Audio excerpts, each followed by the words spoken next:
کہ حضرت عثمان غنی رضی اللہ تعالیٰ عنہ جب تلاوت کر رہے تھے اور ان پہ قاتلانہ حملہ ہوا تو ان کے خون کا جو دھبا ہے وہ جس حصے کے اوپر پڑا وہ یہی آیت کا یہ والا حصہ تھا۔ حضرت علی حضرت عثمان کو سمجھاتے ہوئے یہ کہہ رہے ہیں کہ پہلے دو خلفاء سے زیادہ تمہاری ذمہ داری ہے، کیونکہ تم رسول اللہ کے داماد بھی ہو، داماد تو بیٹوں کی جگہ ہوتا ہے، تو یہ جو تمہاری شکایتیں تمہارے گورنروں کی آتی ہیں تمہارے پاس، ان کے طرف توجہ دے کے ان ایشوز کو ریزالو کرو۔ وہ کرتے بھی تھے، بخاری مسلم دونوں میں آیا کہ وہ ایک بھائی تھا ان کا عقبہ ابن ابی معیط کا بیٹا ولید بن عقبہ، اس نے شراب پی کے فجر کی 4 فرض پڑھا دیے۔ بخاری میں بھی ہے، مسلم میں بھی ہے، حضرت عثمان والے چیپٹر میں ہے بخاری کے اندر، اور مسلم میں شراب کی حرمت والے چیپٹر میں، اور مسلم میں پورا وہ واقعہ تفصیل کے ساتھ ہے۔ جب وہ سلام پھیر کے فارغ ہوا تو لوگوں نے کہا کہ یہ تو نماز تو نے ٹھیک نہیں پڑھائی ہے، تو اس نے کہا اگر کم پڑھا دی ہے تو میں اور پڑھا دینا، حالانکہ پہلے ہی انہیں 2 فالتو پڑھائی ہیں سب۔ پھر لوگوں کو شک پڑا تو جناب وہ تو دور تھا بڑا مبارک، ادھر کوئی سوچ سکتا ہے؟ نمازی جناب جو تھے وہ آگے آ کے اس کے پاس بیٹھ کے اس کا منہ سونگھنا شروع کر دیا، ادھر کوئی گورنر کے قریب بھی کو لگ سکتا ہے؟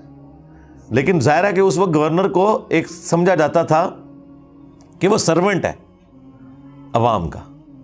یہ تو آج حکمرانی کا کانسیپٹ ہے نا، ادھر تو خلیفۃ المسلمین بھی اکاؤنٹیبل ہوتا تھا عوام کو، تو گورنر تو شاہی کوئی نہیں۔ تو جب وہ سونگا تو شراب کی بدبو آ رہی تھی، لوگوں کو پتہ چل گیا جناب کہ یہ تو شراب پی ہے۔ انہوں نے جناب اسے پکڑ کے گورنر کو اتار کے ابو موسیٰ اشعری کو گورنر لگا دیا اور کہا کہ واپس جا مدینہ۔ حضرت عثمان کو خط بھجوا دیا کہ یہ اپنا تحفہ واپس قبول کریں جو آپ نے ہم پہ مسلط کیا تھا۔ تو اور یہاں سے مینجمنٹ کمزور ہوگی کہ خلیفہ وقت کے ہوتے ہوئے عوام ڈیسیژن کر رہی ہے کہ وہ خلیفہ سے پوچھے بغیر اس کا گورنر ہٹا رہی ہے، خود ہی عدالت لگا کے، اور اس کی جگہ ایک نیا گورنر لگا رہی ہے۔ یعنی یہ اسلام کی تاریخ میں یہ سٹارٹ تھا حضرت عثمان کی خلافت کی کمزوری کا، جو ان کے دور خلافت میں آئی کہ لوگوں نے قانون ہاتھ میں لینا شروع کر دیا۔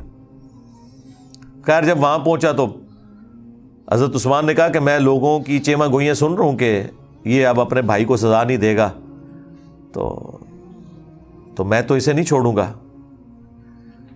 دربار لگایا گیا، حضرت علی چیف جسٹس تھے، حضرت علی کو حضرت عثمان نے کہا لگائیں اس کو کوڑے جتنے بنتے ہیں اس کے۔ تو حضرت علی نے حسن ابن علی سے کہا کہ بیٹا اٹھو اور 40 کوڑے لگاؤ اسے۔ تو حضرت حسن نے کہا کہ جو ان کی میٹھی کھاتا ہے وہی کڑوی چکھے، یعنی حضرت عثمان کی طرف اشارہ کیا کہ عثمان اس کا بینیفیشری ہے اس حوالے سے کہ انہوں نے اپنے ریلیٹیوز کو گورنری کے عہدے پہ لگایا ہوا ہے۔ باقی ظاہر ہے ان سے کوئی کھاتے پیتے تو نہیں تھے، لیکن ظاہر ہے ایک رشتہ داری تو وہ نبھا رہے تھے۔ تو اب کڑوی بھی یہی چکھے، کیونکہ اس زمانے میں قبائلی تعصب بہت زیادہ تھا۔ بنو امیہ بنو ہاشم کی لڑائیاں تو رسول اللہ کی بعثت سے پہلے سے تھیں، ان کا آپس کا جیلسی فیکٹر۔ تو اس کی طرف ان کا اشارہ تھا کہ میں یہ کام نہیں کروں گا۔ تو حضرت علی نے اس کا کوئی برا نہیں مانا، حضرت حسن وہاں سے چلے گئے، باپ کی بات نہیں مانی، آپ اندازہ کریں۔ اور یعنی اس سے آپ اندازہ کریں کہ اس زمانے میں کتنا ان گورنروں کے بارے میں نفرت پائی جاتی تھی۔ تو مسلم شریف کے الفاظ ہیں، پھر حضرت علی نے اپنے دوسرے بیٹے عبداللہ ابن جعفر، جو بھتیجا بھی لگتا تھا اور بیٹا بھی، بیٹا اس لیے کہ اس کی والدہ کے ساتھ حضرت جعفر کی وفات کے بعد حضرت ابو بکر نے شادی کی تھی، اس سے محمد بن ابی بکر پیدا ہوئے تھے، اور وہ بھی حضرت علی کے زیر کفالت تھے۔ یہ 2 بیٹے تھے بڑے لاڈلے، محمد بن ابی بکر اور عبداللہ بن جعفر، جو والدہ کی طرف سے تھے۔ اور عبداللہ بن جعفر کو تو اپنی بیٹی زینب بھی دے دی حضرت علی نے، وہ داماد بھی بنے بعد میں۔ تو کہا عبداللہ اٹھ اور لگا کوڑے۔ جب 40 ہوئے تو انہوں نے کہا بس 40 ٹھیک ہیں، رسول اللہ 40 لگواتے تھے، حضرت ابو بکر بھی 40، حضرت عمر نے 80 کر دیے تھے، کیونکہ اس زمانے میں لوگ زیادہ شراب پینا شروع ہو گئے تھے۔ ظاہر ہے جب آپ کی وظیفے لگ جائیں، دنیا کے مال کی ریل پیل ہو جائے۔ بخاری مسلم میں موجود ہے کہ حضرت عمر کے زمانے میں شراب پینا زیادہ ہو گئی تھی ایز کمپیئر ٹو حضرت ابو بکر کے دور کے۔ کوئی مال آ گیا تھا، کام کرنے کو کوئی نہیں، تو پھر یہی کچھ ہی ہوگا نا۔ تو حضرت عمر نے اس کی سزا تعزیراً حضرت علی کے مشورے سے بڑھا کے 80 کوڑے کر دی. وہ قرآن سے ڈیڈکٹ کی تھی کہ جو کسی عورت کے اوپر تہمت لگائے اس کی سزا 80 کوڑے ہے سورہ نور میں. تو حضرت علی نے کہا کہ جو بندہ شراب پیتا ہے وہ پھر ہر بندے پہ تہمت ہی لگاتا ہے, اسے پتہ تو ہوتا ہی نہیں وہ کیا کر رہا ہے. تو 80 کوڑوں کی سزا مقرر کی گئی. یہاں پہ بھی حضرت علی نے 80 کوڑے لگوا سکتے تھے حضرت عمر کی سنت پہ عمل کرتے ہوئے, لیکن کہا بس 40 بہت ہے, ٹھیک ہے, معافی کر دی. بالوں نے کہا نہیں 40 ہی ٹھیک ہے, مجھے دونوں پسند ہیں. اس سے آپ کو ذرا تھوڑا اس چیز کا اندازہ ہو جائے گا اس زمانے کے اندر جو معاملات چل رہے تھے. تو بیسیکلی یہ سارا کام بنو امیہ کے گورنروں کی وجہ سے بگڑا, جس کی وجہ سے حضرت عثمان بھی پھر شہید ہو گئے. تو اس لیے امت کا پہلا فتنہ جو ہے وہ حضرت عمر کی شہادت ہے, اور امت کا آخری بڑا فتنہ حضرت حسین کی شہادت ہے. ہاں, لیکن یہ جتنے ناصبی ہیں یا ناصبی نواز ہیں یا متاثرین ناصبیت ہیں, وہ کہتے ہیں پہلا فتنہ حضرت عثمان کی شہادت ہے اور آخری فتنہ واقعہ کربلا ہے. کیونکہ اگر آپ وہاں سے سٹارٹ کرتے ہیں پھر آپ کو بات نہیں سمجھ آئے گی. وہ مولانا ساق صاحب کہتے ہیں پیچھے ٹرو, پیچھے, تو پچھو ٹرنا پڑے گا. تو وہ پیچھے آپ جائیں گے تو پھر یہ چیزیں ہیں. اس لیے میں نے ایک ویڈیو بھی ریکارڈ ہوئی ہوئی ہے حضرت عثمان شہید کیوں ہوئے, اس میں اور بھی کافی ساری احادیث ہیں. اب میں اس پہ بولوں فی البدی تو آدھا گھنٹہ 1 گھنٹہ اور لگ جائے گا, چونکہ وہ سوال آپ نے پہلا ایسا رکھا ہے. آج چونکہ اسپیشل کوئی کوشچن بھی نہیں تھا تو میں نے کہا اسے اسپیشل بناؤں اور اس پہ میں تھوڑا بولوں کہ تاکہ آپ کو آئیڈیا ہو. اور یہ حضرت عثمان کی جو شفقت والا ایلیمنٹ ہے نا, یہ صحابہ کو پہلے سے پتہ تھا کہ ان کے اندر یہ موجود ہے. جو آپ نے لکھ کے بھیجا نا کہ وہ مروان کو واپس بلا لیا, بالکل یہ المعجم الکبیر طبرانی میں موجود ہے. مروان کا والد جو تھا حکم, یہ رسول اللہ کی نقلیں اتارا کرتا تھا. ان دونوں باپ بیٹا کو حضور نے مدینہ بدر کر دیا. حضرت ابوبکر کے دور میں حضرت عثمان نے بڑی کوشش کی کہ واپس آ جائے, تو حضرت ابوبکر نے کہا جو گرہ رسول اللہ نے لگائی ہے وہ میں نہیں کھول سکتا. تو حضرت عمر نے بھی نہیں واپس آنے دیا. حضرت عثمان جب خلیفہ بنے تو وہ واپس لے آئے. بس وہ اس پہ ہی میں جملہ بولتا ہوں کہ ہتھاں نال لائیاں ہوئی ہیں پھر دنداں نال کھولنیاں پیندیاں نے. جو گرہ آپ ہاتھ سے لگاتے ہیں پھر وہ دانتوں سے کھلتی ہے. وہی مروان حضرت عثمان کی شہادت کا سبب بھی بن گیا, جسے حضرت ابوبکر عمر نے بھی حضور کی وجہ سے انٹر نہیں ہونے دیا تھا مدینے میں. اپنی بیٹی بھی دے دی, اسے داماد بنا لیا. اپنی طرح سے تو نیکی کی کہ شاید یہ انسان کا بچہ بن جائے. اور یہ پورے اخلاص کے ساتھ سیدنا عثمان نے کیا, کوئی بدنیتی نہیں تھی. دیکھیں ایک بندے کا پورا ٹریک ریکارڈ ہے جس کی پوری زندگی قربانیوں سے عبارت ہو, کسی ایک خاص موقع پہ جا کے وہ کچھ مس ہینڈلنگ کر دے. یہ امپلائیڈ ہوتا ہے کہ وہ مس ہینڈلنگ کو آپ نے اس کی پوری زندگی کے کریکٹر میں سمجھنا ہے, نہ کہ یہ کہ اس ایک مس ہینڈلنگ کی بنیاد پہ آپ اس کی اسلام کے لیے خدمات کو 0 سے ملٹیپلائی کرتے ہیں. یہ رافضی کرتے ہیں کہ وہ حضرت عثمان کے چند ڈیسیژنز کو لے کے ان کی پوری زندگی کو اس سے 0 سے ملٹیپلائی کرتے ہیں. ہم پوری قربانیاں ان کی دیکھتے ہوئے یہاں پہ مس ہینڈلنگ کو سمجھتے ہیں کہ یہ ان کی شفقت کا ایک ایلیمنٹ تھا. اور میں اس کو پرسنلی خود سمجھ سکتا ہوں, میرے اندر بھی یہ والا ایلیمنٹ ہے کہ میں ٹالریٹ بہت زیادہ کرتا ہوں. اس کی وجہ سے بعض اوقات اپنے اسٹوڈنٹس کی گالیاں بھی کھانی پڑتی ہیں, لیکن میری کوشش ہوتی ہے اگر کسی کو ڈھیل دی ہے نا, این ممکن ہے کہ وہ پلٹ آئے اگر اس کے اندر کوئی آپ سمجھ لیں حق کا مادہ موجود ہے. لیکن اس کے باوجود اگر وہ بار بار اس طرح کی وہ ایکٹیویٹی پرفارم کرے, پھر میں ظاہر ہے کہ صرف نظر نہیں کرتا, پھر میں حضرت عمر کی طرح سخت ہو جاتا ہوں. لیکن پہلے حضرت عثمان والی نرمی میرے اندر موجود ہوتی ہے اپنے ہر اس اسٹوڈنٹ کے لیے جس کے لیے میں چاہتا ہوں کہ یار اس کے اندر کوئی اصلاح کا معاملہ ہو سکتا ہے. اب مجھے وہ تفصیلات بتانے کی ضرورت نہیں, نہ عام بندوں کو اس کی ضرورت ہے, وہ ہمارے مینیجریل ایشوز ہوتے ہیں. لیکن جب ونس مجھے کلیئر ہو جائے نا, کرسٹل کلیئر, پھر میں حضرت عثمان والا ایٹیچیوڈ نہیں کرتا. شروع میں رکھتا ہوں, بعد میں پھر حضرت عمر والا ایٹیچیوڈ. سیدھی سی بات ہے, پھر والی بات نہیں ہوگی. تو یہ مروان ہی پھر اسی نے مور لگائی تھی, آپ کو پتہ ہے. محمد بن ابی بکر اور 300 ساتھیوں کے قتل کا فتویٰ لکھ دیا تھا جب مصر کے گورنر کی شکایت آئی تھی. تو حضرت عثمان نے تو یہ لکھوایا تھا کہ وہ گورنر معزول اور محمد بن ابی بکر گورنر, اور مروان نے خط میں لکھا کہ جیسے ہی یہ پہنچے ان ساروں کو قتل کر دو، اور خط لادہ سے حضرت عثمان کی مہر لگا کے بھیج دیا۔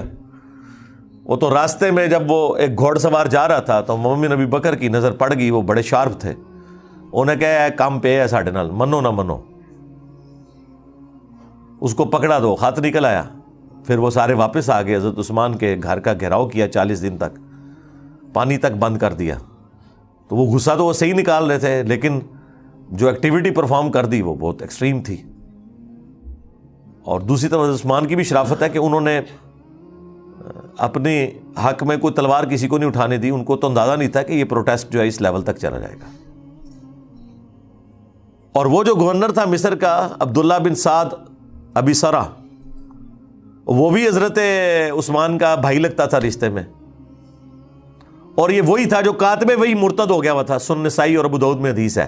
اور حضور نے 4 بندوں کے لیے فرمایا تھا کہ یہ غلاف کعبہ میں بھی چھپے ہونا، انہیں قتل کر دینا ہے، یہ بھی لحاظ نہیں کرنا کہ غلاف کعبہ کے اندر ہے کہ کعبے کی حرمت ہے، ان کے لیے حرمت بھی اٹھ جائے گی۔ ان میں سے ایک بندہ تھا، حضرت عثمان نے اسے اپنے گھر چھپا لیا۔ سنن نسائی میں ابو داؤد میں، یہ میں نے کربلا والے ریسرچ پیپر میں ڈالا ہوا ہے سب کچھ، اللہ کے حضور کے سامنے پروڈیوس کر دیا، کہا یا رسول اللہ میرے کہنے پہ اسے معاف کر دیں۔ اب یہ تو بنتا ہی نہیں تھا، جب اللہ کے نبی کا حکم آ گیا تو وہ تو سب سے اوپر ہے۔ اب حضور کو غصہ تو آیا، ناراضگی تو ہی، آپ نے اپنا چہرہ انور پھیر لیا۔ حضور کے غصے کا اظہار بس اتنا ہی ہوتا تھا، اور یہ بہت بڑی بات ہوتی تھی، آپ چہرہ انور پھیر لیں۔ حضرت عثمان دوسری طرح سے یا رسول اللہ میرے کہنے پہ معاف کر دیں، ٹھیک ہے، 3 دفعہ ریکویسٹ کی، آپ چہرہ پھیرتے رہے، چوتھی دفعہ حضور نے کہا چلو ٹھیک ہے۔ وہ جب حضرت عثمان اس کو لے کے خوشی خوشی وہاں سے نکل گئے، حضور نے فرمایا تم میں سے کوئی ایک بھی ایسا نہیں تھا جو اسے قتل کر دیتا؟ جب تم دیکھ رہے ہو کہ میں اپنا چہرہ انور پھیر رہا ہوں تو تم اس کا مطلب نہیں سمجھ رہے تھے کہ اس کو نہیں چھوڑنا؟ کاتب وحی تھا، کاتب وحی مرتد ہونے کا مطلب ہے کہ حضور کی نبوت کو چیلنج کیا اس نے کہ یہ نعوذ باللہ من ذالک، یہ سب کچھ فراڈ چل رہا ہے۔ جس طرح بخاری مسلم میں ہے کہ ایک کاتب وحی کہتا تھا کہ محمد کو تو کچھ پتہ نہیں، جو میں لکھ دیتا ہوں وہی قرآن ہوتا ہے۔ ہاں، تو حضور کو اتنا غصہ ہے، آپ نے فرمایا یہ مر گیا، زمین اسے قبول نہیں کرے گی۔ بخاری مسلم کے الفاظ ہیں، اس کو دفناتے تھے، زمین اٹھا کے پرے پھینکتی تھی۔ یہ معجزہ لوگوں نے دیکھا، اور لوگوں میں مشہور ہوا کہ شاید یہ رات کے وقت حضور کے ساتھی اسے نکال کے باہر پھینک دیتے ہیں۔ انہوں نے بہت گہری قبر کھودی، پہرا دیا، پھر لاش صبح باہر پڑی ہوئی تھی۔ پھر ان کو پتہ چل گیا کہ بھائی یہ اس نے حضور کی نبوت کے اوپر ہاتھ ڈالا ہے، یہ ہونا ضروری تھا، کیونکہ قرآن کے اوپر ہی تو سارا ایک معاملہ چل رہا تھا۔ اگر قرآن ہی ڈاؤٹ فل ہوتا ہے تو پھر نبی علیہ السلام کی نبوت تو سٹیک پہ لگ جانی تھی۔ وہ بھی کاتب وحی تھا، اور اس نے سورہ آل عمران، سورہ بقرہ حضور سے پڑھی ہوئی تھی۔ یہ لوگ کاتب وحی کو فضیلت کے طور پہ پیش کر رہے ہوتے ہیں۔ 2 کا تو میں نے آپ کو حال بتا دیا ہے، ایک مرتد ہو کے مرا اور لاش اس کی باہر نکل آئی، اور دوسرے کو حضور نے کہا یہ غلاف کعبہ میں چھپا اسے قتل کر دینا، عبداللہ بن سعد ابی سرا۔ تو حضور نے فرمایا کہ جب تم دیکھ رہے ہو کہ میں چہرہ اقدس پھیر رہا ہوں تو اسے مار کیوں نہیں دیا تم نے؟ تو صحابہ نے کہا یا رسول اللہ آپ ایک دفعہ ہمیں آنکھ سے یوں کر کے اشارہ کر دیتے نا تو ہم اسے نہ چھوڑتے۔ آپ نے فرمایا نبی کے لیے شایع نہیں کہ وہ آنکھ سے اشارہ کرے، نبی کے اخلاق اتنے بلند درجے کے ہیں کہ وہ اس طرح کا معاملہ نہیں کر سکتا کہ وہ آنکھوں سے اشارے کرے، ٹھیک ہے۔ یعنی بڑے کلین سلیٹ لوگ ہوتے ہیں انبیاء، ان کے اندر مکاری، چلاکی، ہوشیاری، عقل مندی ہوتی ہے، لیکن یہ والی حرکتیں نہیں ہوتی ہیں کیونکہ ان کے سٹیٹس کا تقاضا ہے۔ بس وہی پھر آپ دیکھ لیں، اسی کی وجہ سے پھر وہ پورا معاملہ تلپٹ ہو گیا۔ لیکن بہرحال جب حضرت معاویہ رضی اللہ تعالیٰ عنہ خلیفہ بنے یا بادشاہ بنے، اس وقت بھی عبداللہ بن سعد ابی سرا یہ زندہ تھا، لیکن یہ حضرت معاویہ کے ساتھ پھر نہیں ہوا۔ اللہ نے اس کی کوئی نیکی قبول کر لی، آخری زندگی اس کی بڑی اچھی گزری ہے۔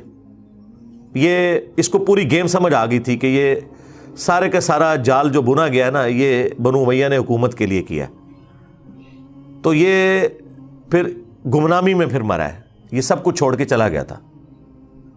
تو باقی ہم تو رضی اللہ تعالیٰ عنہ ہی کہتے ہیں، ظاہر نبی الاسلام کی رسپیکٹ کی وجہ سے۔ تو اسی لیے مولانا مودودی رحمہ اللہ نے خلافت و ملوکیت میں یہ ساری چیزیں بڑی تفصیل کے ساتھ ڈسکس کی ہیں، اور ہم نے وہ مقدمہ احادیث سے ثابت کیا. یہ سب کچھ احادیث کے اندر لکھا ہے. ابھی نئی خلافت و ملوکیت پرنٹ ہو کے آئی ہے، اس میں تخریج بھی ہوئی ہے. جہاں احادیث کے حوالے تھے وہ بھی انہوں نے لگائے ہیں. جہاں اہل سنت کی جو بڑی بڑی صحابہ پہ کتابیں ہیں نا، الاستیاب ابن عبد البر کی، ابن اثیر کی اسود الغابہ، اس کی شرح ابن حجر کی الاصابہ، وہ سارے ریفرنسز لگائے ہیں. تاریخ طبری کے، ابن کثیر کے، بخاری مسلم، ابو داؤد ترمذی نسائی ابن ماجہ میں جو چیزیں موجود تھیں وہ پوری نئی پرنٹ ہو کے آ گئی ہے، بڑی اچھی. تو بڑی تفصیل کے ساتھ مولانا مودودی نے سٹیپ وائز ان سارے ایشوز کو اس میں نقل کیا کہ کس طریقے سے یہ ڈاؤن فال چلتا گیا. اور اس کا ذکر اگلی الہامی کتابوں میں موجود تھا. اسی پہ میں کنکلوڈ کرتا ہوں، پھر بقیہ سوالات لیتے ہیں. ابو داؤد میں ایک حدیث ہے کہ حضرت عمر نے اپنے دور خلافت کے اندر ایک پادری کے پاس بھیجا اپنے خادم کو اور کہا کہ اس سے پوچھو کہ تمہاری کتابوں کے اندر میرے بارے میں کیا لکھا ہوا ہے. تو اس پادری کو جب بلا کے لائے وہ، تو حضرت عمر نے جب پوچھا تو انہوں نے کہا کہ ایک آہنی دیوار ہیں آپ، لوہے کی طرح. وہی جو بخاری مسلم میں الفاظ ہیں کہ میری امت اور فتنوں کے درمیان دروازہ عمر ہے، جب تک یہ دروازہ ہے نا فتنے نہیں شروع ہوں گے. تو یعنی وہ جیسا یہ کہتے ہیں نا بزرگان سامنے ہے سب کچھ، تو وہ حضرت عمر وہ بزرگ تھے جنہوں نے روحانی طور پہ نہیں، اپنی مینیجریل سکلز کی وجہ سے فتنوں کو دبایا ہوا تھا. ٹالرنس تو زیرو تھی نا جناب، بالکل. تو آپ نے فرمایا میرے بعد جو خلیفہ بنے گا اس کے بارے میں تمہاری کتابوں میں کیا ہے. تو اس پادری نے کہا کہ بڑا نیک خلیفہ ہوگا سوائے ایک چیز کے کہ وہ اپنے رشتہ داروں کو نوازے گا، یعنی یہ اس کے اندر ایک کمزوری ہوگی. حضرت عمر کی زبان سے فی البدی یہ الفاظ نکل گئے، خدا عثمان پر رحم کرے. ہمارے عثمان بھائی بھی جب کوئی اس طرح کی حرکت کرے تو میں کہتا ہوں خدا عثمان پہ رحم کرے. ان کو سمجھ آ جاتی ہے کہ میں کیا کہہ رہا ہوں. تو بعض لوگ کہتے ہیں یہ حضرت عمر کا علم غیب تھا. وہ علم غیب نہیں تھا، ان کے دماغ میں ایک پلان تھا کہ میں 6 بندوں کو کمیٹی کی شکل میں رکھوں گا. ان میں حضرت عثمان بھی تھے، ظاہر ہے، بخاری کے الفاظ ہیں، مسلم میں بھی یہ حدیث موجود ہے. بخاری میں تو نام ہے علی، عثمان، طلحہ، زبیر، عبد الرحمن بن عوف اور سعد بن ابی وقاص کہ نبی علیہ السلام اپنی وفات تک ان سے راضی رہے. وہ عشرۃ مبشرۃ میں سے یہ 6 بندے بچے ہوئے تھے. ایک 7ویں بھی تھے سعید ابن زید، چونکہ وہ بہنوئی تھے اس لیے حضرت عمر نے ان کا نام ذکر نہیں کیا کہ میرے ساتھ رشتہ داری ہے تو اس کو تو میں نکالوں گا. ورنہ آپ نے کرائٹیریا یہ بنایا کہ ان سے رسول اللہ اپنی وفات تک راضی تھے. یہ وہ 10 صحابہ جنہیں جنت کی بشارت ملی، ان میں سے وہ 6 اس وقت زندہ تھے، 7ویں زندہ تھے لیکن وہ رشتہ داری کی وجہ سے ان کو چھوڑ دیا. اور مسلم میں تو الفاظ ہیں کہ حضرت عمر نے خواب دیکھا تھا، ایک مرغے نے انہیں خواب میں ٹھونگ ماری ہے آخری حج کے موقع پہ. انہوں نے کہا مجھے لگتا ہے کہ اب میں نہیں بچوں گا. تو پھر انہوں نے خطبہ دیا، انہوں نے کہا کہ اگر میں اچانک مار دیا جاؤں نا تو تم نے 6 بندوں کے سوا کسی کو خلیفہ نہیں چننا. مسلم میں وہ 6 بندوں کے نام نہیں تھے، بخاری میں وہ 6 آ گئے. یعنی وہ شروع سے حضرت عمر کے دماغ میں پلان تھا. بخاری میں تو ہے کہ زخم لگا اور جب ڈاکٹر نے کہا آپ نہیں بچیں گے تب 6 بندوں کے نام لیے. لیکن مسلم میں تو آپ بالکل ٹھیک تھے، حج کے موقع پہ بھی آپ نے جب خواب دیکھا تو اس وقت بھی کہا کہ 6 بندے، اور صحابہ کو پتا تھا وہ کن 6 بندوں کا کہہ رہے ہیں. تو وہ حضرت عمر کے پلان میں تھے 6 بندے. تو اس پورے پلان میں دیکھیں اگر ایک پادری آ کے کہتا ہے تو انہیں پتا تھا ان 6 میں سے کون سا ایسا بندہ ہے کہ جس کے اندر یہ کمزوری ہے. اور پیچھے ٹریک ریکارڈ ہے کہ اس نے عبداللہ بن سعد ابی سرا کو بھی لا کے معافی دلوائی حضور سے، اور دوسرا مروان بن حکم اور اس کے والد کے لیے بھی سفارشیں کرتے رہے پوری زندگی، حضور سے بھی، حضرت ابو بکر سے بھی، عمر سے بھی. پوری نہیں ہوئی لیکن کرتے تو رہے نا. اس کی وجہ سے وہ ٹریک ریکارڈ تھا. تو اس کی وجہ سے انہوں نے کہا یہ کوئی علم غیب نہیں تھا، اسیسمنٹ تھی. پھر کہا اس کے بعد جو خلیفہ ہوگا، تو ان کا اس کے بعد جو خلیفہ ہوگا نا وہ تو لوہے کا میل ہے. تو حضرت عمر کو بڑا غصہ آیا. انہوں نے کہا بدبودار، یہ کیا کہہ رہا ہے تو؟ ان کا حضرت خلیفہ بڑا نیک ہوگا لیکن مسلمانوں کی تلواریں نیام سے باہر آ چکی ہوں گی، اس کا پورا دور خلافت جنگوں میں گزرے گا.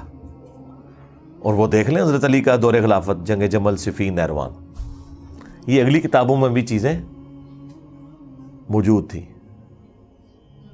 یہ جو آیت ہے فَسَيَكْفِيكَهُمُ اللَّهُ، یہ آیت اس اعتبار سے بھی بڑی اہم ہے کہ جو توپ کاپی میوزیم ہے ٹرکی کے اندر، جہاں پہ مصحف عثمانی رکھا ہوا ہے میوزیم کے اندر، وہ مصحف کا وہ پورشن اس میں آج بھی کھلا ہوا ہے کہ حضرت عثمان غنی رضی اللہ تعالیٰ عنہ جب تلاوت کر رہے تھے اور ان پہ قاتلانہ حملہ ہوا تو ان کے خون کا جو دھبا ہے وہ جس حصے کے اوپر پڑا وہ یہی آیت کا یہ والا حصہ تھا، فَسَيَكْفِيكَهُمُ اللَّهُ، تیرے لیے اللہ ہی کافی ہے.